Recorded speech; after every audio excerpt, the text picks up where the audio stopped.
안녕하세요. 오늘은 당신이 보내주신 아주 흥미로운 자료를 함께 살펴보려고 합니다. 고도로 진화된 문명은 우리랑 어떻게 다를까 하는 질문을 던지는 글인데요. 보통 이런 주제 생각하면 하늘을 나는 자동차나 순간이동 같은 기술을 떠올리게 되잖아요. 근데 이 글은 그런 얘기가 전혀 아니더라고요. 맞습니다. 어떤 기술적인 진보가 아니라 세상을 바라보는 관점 자체가 완전히 다르다는 이야기를 하고 있죠. 이들이 사회를 구성하고 자원을 나누고 생명을 대하는 그 근본적인 운영 체제가 우리랑은 차원이 다르다는 겁니다. 아, 운영체제. 네, 마치 우리가 쓰는 스마트폰 OS가 아니라 전혀 다른 방식의 OS를 들여다보는 느낌이랄까요? 와, 정확한 비유네요. 그래서 오늘 우리의 미션은 이 새로운 OS를 한번 해부해 보는 겁니다. 그들의 공유 개념부터 종체계라는 좀 생소한 단어, 그리고 소유가 아닌 관리라는 삶의 방식까지 우리가 너무나 당연하게 여겨온 것들이 이들의 시선에서는 어떻게 보이는지 한번 깊숙이 들어가 보죠. 자, 그럼 이 고도로 진화된 존재들, 편의상 고진재라고 부를게요. 이들의 가장 큰 사회적 특징으로 글이 처음 꼽는 게 바로 공유거든요. 네. 근데 이게 우리가 생각하는 기부나 자선 이런 차원이 아니더라고요. 모든 것을 모두와 공유한다는 건데 이게 구체적으로 어떤 의미일까요? 핵심은 독점권의 부재입니다. 독점권이 없다? 네. 예를 들어서 지구의 어떤 나라가 자기네 땅 밑에 석유가 많다는 이유만으로 그걸 전부 자기들 것이라고 주장하고 부를 독점하잖아요. 그렇죠. 당연히 그렇게 하죠. 고진제 사회에서는 그런 일이 원천적으로 불가능하다는 거죠. 특정 자원이 우연히 그곳에 있다는 사실이 그걸 독점할 권리를 주지는 않는다고 보는 겁니다. 와, 행운이 곧 특권이 되지는 않는다는 거군요. 근데 이런 생각이 가능하려면 그걸 뒷받침하는 더 큰 철학이 있어야 할 것 같은데요. 바로 그 지점에서 종체계라는 개념이 등장합니다. 종체계요? 네, 우리가 보통 쓰는 생태계라는 말은 행성의 자원이랑 그곳에 사는 존재들 간의 관계 정도를 의미하잖아요. 네, 그렇죠. 그런데 종체계는 거기서 한 걸음 더 나아갑니다. 문자 그대로 행성 위의 모든 생명종들이 서로 어떻게 얽혀서 하나의 거대한 유기체처럼 움직이는지를 보는 개념이거든요. 아, 그러니까 인간, 동물, 식물, 심지어 미생물까지 전부 다 포함해서요? 그렇습니다. 전부 포함해서 하나의 시스템으로 보는 거죠. 이 관점에서 보면 어느 한 부분을 해치는 건 단순히 그 부분만 망가뜨리는 게 아니에요. 시스템 전체에 손상을 입히는 행위가 되는 거군요. 바로 그겁니다. 그래서 어떤 결정을 내릴 때 이게 나한테 이득인가 이걸 묻는 게 아니라 이 결정이 종체계 전체에 어떤 영향을 미칠까 이걸 가장 먼저 고려한다는 거죠. 사실 이런 관점이 아주 새로운 건 아니에요.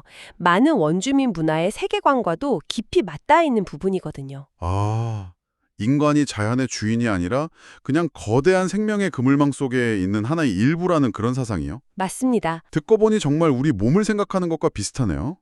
제가 손가락을 좀 더 편하게 하겠다고 온몸의 혈액순환을 망가뜨리는 결정을 내리진 않잖아요. 손가락 하나하나가 소중하니까 역설적으로 몸 전체의 건강을 최우선으로 생각하는 것처럼요. 우리 몸은 우리가 의식하지 않아도 심장을 뛰게 하고 폐를 움직여서 전체 시스템을 유지하잖아요. 그렇죠. 고진제 사회의 운영 방식이 바로 그런 수준의 통합적인 이해를 바탕으로 하고 있다는 겁니다.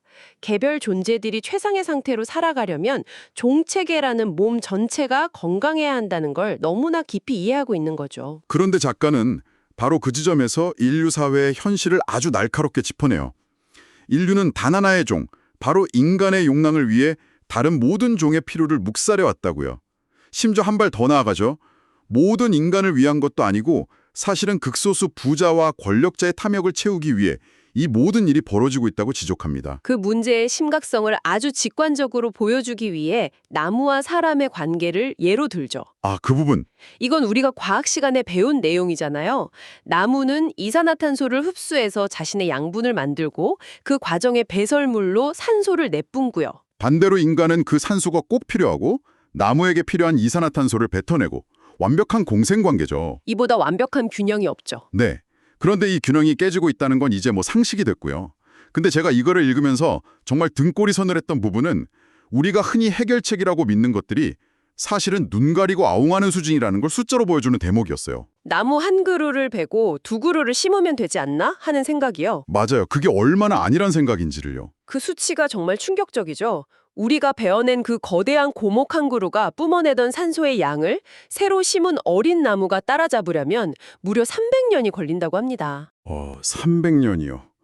잠깐만요. 300년이면 이게 지금 우리 세대는 물론이고 우리 손자의 손자 세대까지 가도 회복이 안 된다는 얘기잖아요. 그렇죠.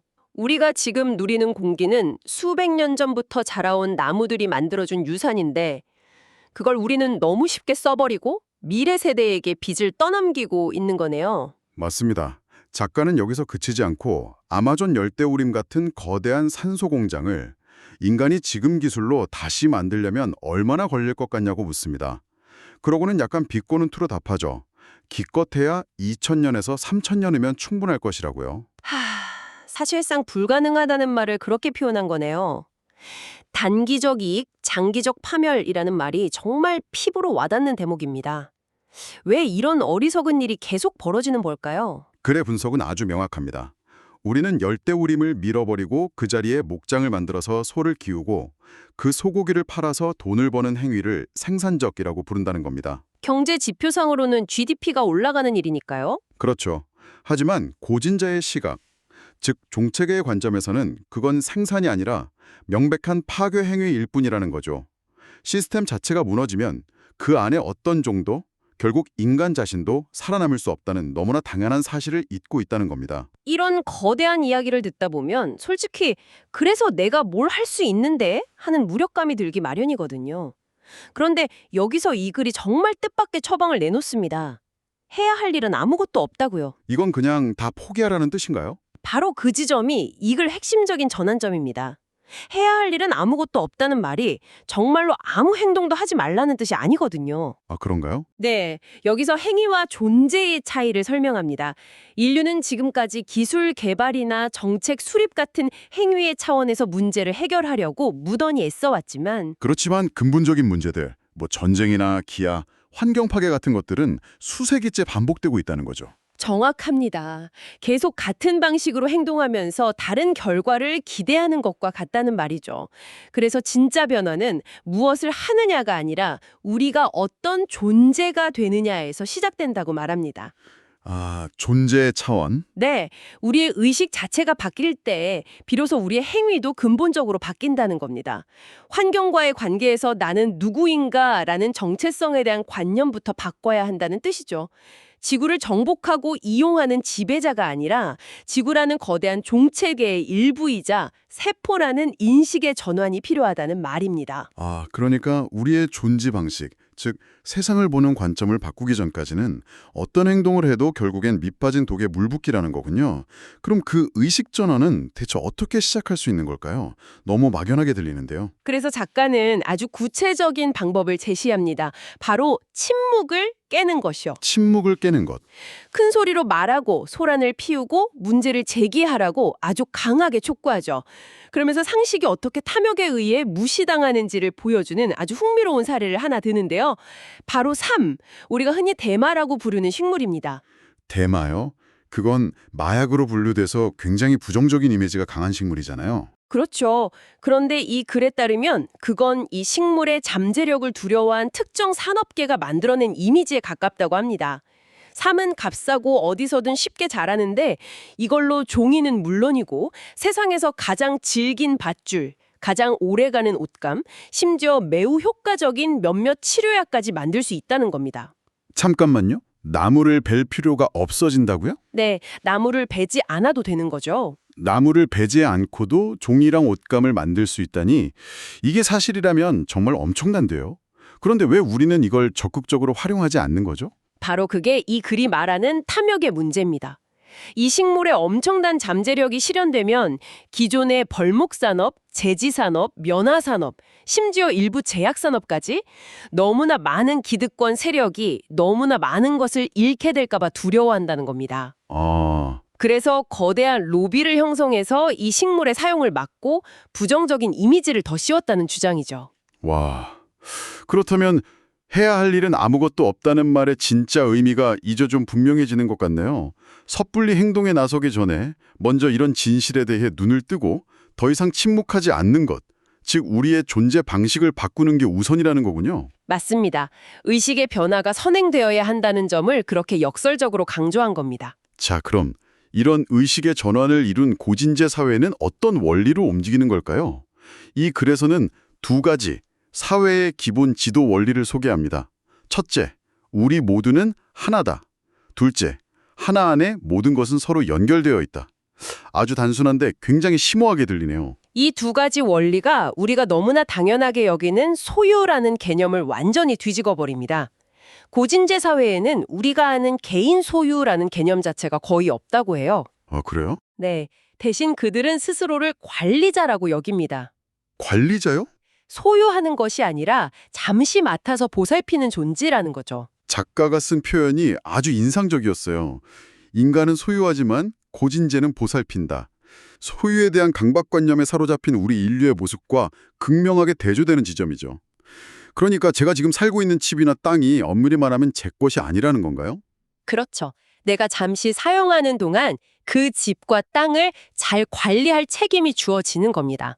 아, 물론 그 관리권을 자식에게 물려줄 수는 있어요. 하지만 그건 내가 그동안 관리를 잘 했을 때의 이야기입니다. 만약 내가 그 땅을 오염시키거나 황폐하게 만들면 공동체는 언제든 그 관리권을 회수할 수 있다는 거죠. 소유권이 아니라 사용권이자 책임권에 가까운 개념이네요. 만약 그 원리가 지금 당장 지구에 적용된다면 어떻게 될까 상상해보니 정말 아찔한데요. 이윤을 내야 한다는 명분으로 강을 오염시키고 산을 파헤치는 기업들은 하룻밤 사이에 토지 관리권을 전부 박탈당하겠네요. 그렇죠. 작가는 세상의 생태계가 극적으로 개선될 거라고 단언하더라고요. 고진제 사회에서는 그런 기업 활동 자체가 성립할 수가 없다는 겁니다. 왜냐하면 그 기업의 소유주나 거기서 일하는 노동자들 역시 종체에게 일부잖아요. 아, 맞네요. 결국 자신들이 마실 물과 공기를 오염시키면서 돈을 버는 행위인데 그게 어떻게 진정한 의미의 이윤이 될 수 있겠냐는 근본적인 질문을 던지는 거죠. 그렇다면 이런 삶의 방식, 그러니까 연결성과 보살핌을 기반으로 한 사회는 궁극적으로 어떤 결과를 가져올까요? 글의 마지막 부분은 정말 놀라운 이야기를 합니다. 바로 장수에 대한 이야기인데요. 내 고진제들은 우리보다 몇 배나 오래, 심지어 육신을 가진 채로 영원히 살기도 한다고 합니다. 공상과학 소설 같은 이야기지만 그 이유에 대한 설명은 지극히 논리적이고 현실적입니다. 그 비결이 뭔가요? 크게 두 가지를 꼽습니다. 첫째는 너무나 당연하게도 환경 오염이 없다는 겁니다. 그들은 자신들이 숨쉴 공기, 마실 물, 먹거리가 자랄 땅을 오염시키는 행위 자체를 하지 않습니다. 아, 흙에 화학물질을 쏟아붓지 않으니 그 흙에서 자란 식물도 깨끗하고 그 식물을 먹는 동물도 깨끗하고 최종적으로 그걸 섭취하는 자신의 몸도 오염될 리가 없다는 단순하고도 강력한 논리입니다. 우리 몸은 원래 지금 우리가 허용하는 것보다 무한히 더 오래 버티게 설계된 장대한 창조물이다라는 문구가 있었죠. 우리가 스스로 몸을 망가뜨리고 있다는 거네요. 그리고 두 번째 비결은 식습관입니다. 특히 온갖 화학물질과 성장 호르몬으로 가득 찬 동물의 고기를 섭취하는 행위를 고진제들은 아주 직설적인 표현으로 평가합니다. 바로 자살행위라고요. 자살행위. 정말 강한 표현이네요. 네. 자신들의 환경과 대기, 그리고 자기 육신을 오염시키지 않는 것. 이것이 장수의 핵심 비결이라는 겁니다. 결국 모든 게 처음으로 돌아가네요. 종체계 전체를 존중하고 보살피는 삶의 방식이 곧 나 자신의 건강과 장수로 이어진다는 것. 전체가 건강해야 개인이 건강할 수 있다는 지극히 당연하지만 우리가 늘 잊고 사는 진리를 다시 한번 확인하게 됩니다. 그렇습니다. 그런데 이 글은 이 두 가지 물리적인 이유를 설명한 뒤에 마지막에 아주 흥미로운 여운을 남기고 끝나요. 맞아요. 바로 심리적 행동 역시 장수에 크게 기여한다고 언급하면서요. 그런데 그게 구체적으로 무엇인지는 설명해주지 않거든요. 맞아요. 그 부분이 정말 궁금했어요. 마치 중요한 비밀을 알려줄 것처럼 하다가 그냥 끝나버린 느낌이었죠. 그래서 오늘 탐구를 마무리하면서 바로 그 질문을 당신에게 던져보고 싶습니다. 한번 상상해 보세요. 만약 소유와 경쟁이 아닌 연결성과 보살핌을 기반으로 살아가는 사회라면 그 구성원들의 정신적, 감정적 상태는 어떨까요? 일단 남보다 더 많이 갖기 위한 경쟁에서 오는 스트레스는 없겠네요. 내 집값, 내 주식이 오를까 내릴까 하는 불안감도 없을 거고요. 실패에 대한 두려움이나 미래에 대한 걱정도 지금과는 질적으로 다를 것 같습니다. 그렇죠. 우리가 일상적으로 겪는 그런 끊임없는 불안과 스트레스가 사라진 자리에 과연 어떤 감정과 생각들이 그 자리를 채우고 있을까요? 어쩌면 깊은 안정감, 소속감, 그리고 모든 존재에 대한 감사함 같은 것들이 아닐까요? 그리고 어쩌면 바로 그 마음의 상태가 육체의 한계를 넘어서는 또 하나의 어쩌면 가장 중요한 열쇠가 아닐까 하는 생각을 남겨봅니다. 스트레스가 만병의 근원이라는 말은 현대의학에서도 상식이니까요. 마음의 평화가 육체의 영속성에 어떤 영향을 미칠지 한 번쯤 깊이 생각해 보셔도 좋을 것 같습니다. 오늘 깊은 탐구는 여기까지입니다.